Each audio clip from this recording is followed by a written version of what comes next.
पूछा है शिवांबु बस्ती कैसे करनी चाहिए, उसके कौन से फायदे हैं।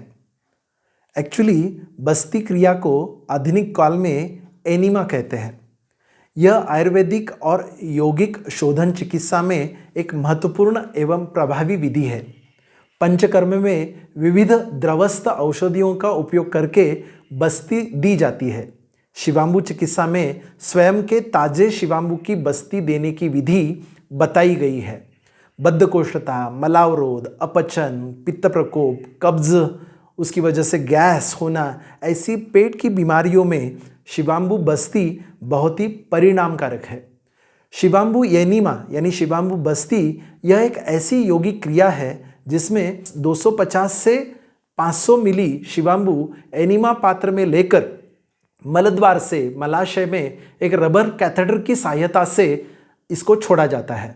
इस कारण हमारे बड़ी आंत और मलाशय में एकत्र हुई पुरानी गंदगी बाहर निकालना आसान होता है। अगर शौच साफ नहीं होता है या पेट में भारीपन, बेचैनी होती है तो मूत्र एनिमा बहुत ही लाभदायक होता है।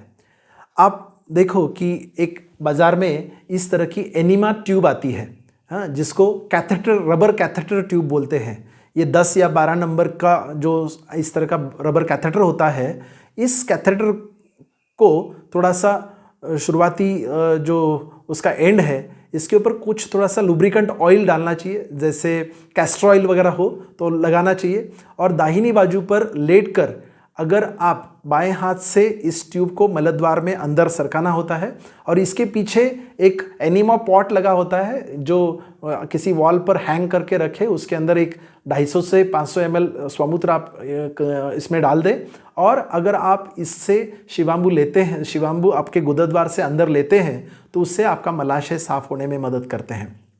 तो एनिमा लेते समय अगर आंतों में दर्द होता है तो शिवांबु बंद करना है। शिवांबु लेते समय शौच जितनी देर तक हम रोक सकते हैं, यानी शिवांबु लेने के बाद पेट में जाने के बाद, ये लिक्विड अंदर जाने के बाद थोड़ा सा रुके, थोड़ा सा पेट को हिलाएं और जितनी देर हम रोक सकते हैं उतना रोकना है और फिर शौचालय में जाकर शौच करना होता है। एनिमा विभिन्न प्रकार से किया जाता है। जैसे एनिमा पात्र का कॉक एकदम बारीक करके उससे बूंद बूंद ड्रिप एनिमा भी दिया जा सकता है। जैसे किसी को लीवर विकार है, अल्सरेटिव कोलाइटिस है, पेट का कैंसर है, इन ऐसी पीड़ादायी बीमारियों में भी क्या है, हम ड्रिप एनिमा देते हैं। आनंद कुंज में हमने डॉक्टर शशि पाटिल जी ने ये प्रयोग बहुत सारे रुग्णों के ऊपर किया।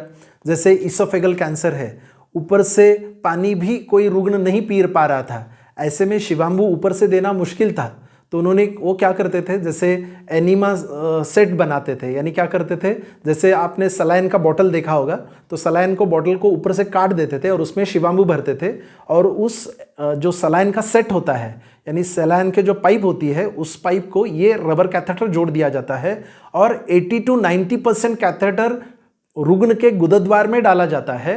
और जो सलाइन सेट का जो नोजल होता है, उससे हम क्या करते हैं, सलाइन को ड्रॉप ड्रॉप डाल सकते हैं, यानी धीरे धीरे ड्रॉप ड्रॉप ड्रॉप ड्रॉप शिवांबु गिरता रहेगा और बड़े आंत में जाकर ये शिवांबु गिरता रहता है और वो बड़ा काम करता है। उससे हमने देखा है कि जिनकी इसोफेगल कैंसर में, स्टमक के कैंसर में, जीआई जंक्शन के कैंसर में, हमने देखा कि जहाँ पर ब्लॉकेज आया है, उसकी वजह से वो फूड पाइप ब्लॉक हुई है, ऐसे लोगों को एनिमा के द्वारा शिवांबु पान करवा के हमने बहुत सारे लाभ देखे हैं। बाद में ये भी देखा है कि वो मुंह से भी शिवांबु निगल पाए, मुंह से भी लिक्विड आहार ले पाए। इस तरह की चीज़ें शिवांबु एनिमा से फ़ायदा होता है।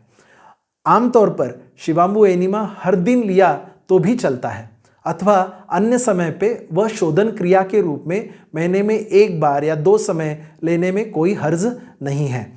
शिवांबु एनिमा लेते वक्त आपको करना क्या होता है, जिस टेबल पे आप सोते हैं उस टेबल पे सिर को थोड़ा सा नीचे कर देना है और पैर को ऊपर करना है, यानी आपकी बॉडी जो है वो इन्वर्टेड पोजीशन में हो।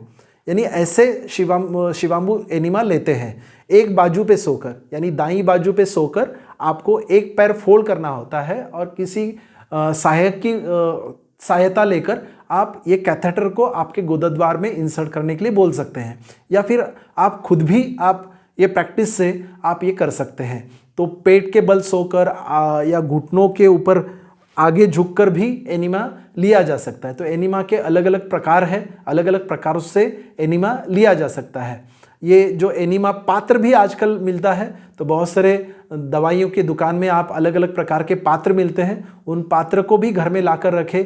आजकल एनीमा पंप भी आता है, इसके पीछे एक एनीमा पंप लगाना होता है और उस पंप का दूसरा छोर जो होता है वो आप किसी जग में डाल दें और ये एनीमा कैथेटर जो है वो गुदद्वार में डालकर उस पंप करते रहेंगे तो ऑटोमेटिकली स्वमूत्र जो है आपके पेट में चला जाता है और बहुत ही अच्छा बढ़िया रिजल्ट मिलता है।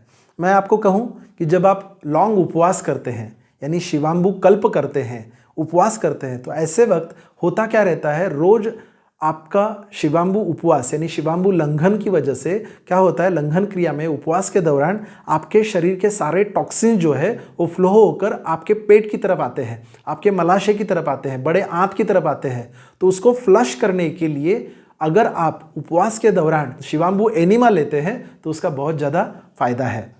धन्यवाद।